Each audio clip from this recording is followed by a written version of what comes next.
இன்னைக்கு எங்கே பண்ணோம்னா வேஸ்ட்டு. அவங்க சோத்தாங்க டக்குன்னு இப்பெல்லாம் தம்பி சோறு போட்டுட்டேன். சோறு வேண்டாம், அழுக்கூடாது வேணாம், பழம் எடுத்துக்கலாம், சோறு வேண்டாம். ஆப்பிள் பசிக்குமா?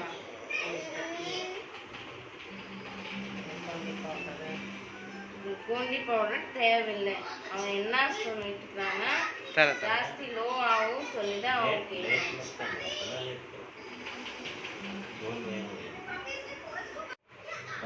எவ்வளோ ரத்தம் எடுத்துட்டோம். அம்மா சொல்லிடு, अम्मा நிறைய ரத்தம் எடுத்துட்டாங்க. सामने रख थोड़ा सा उनके पास। हाँ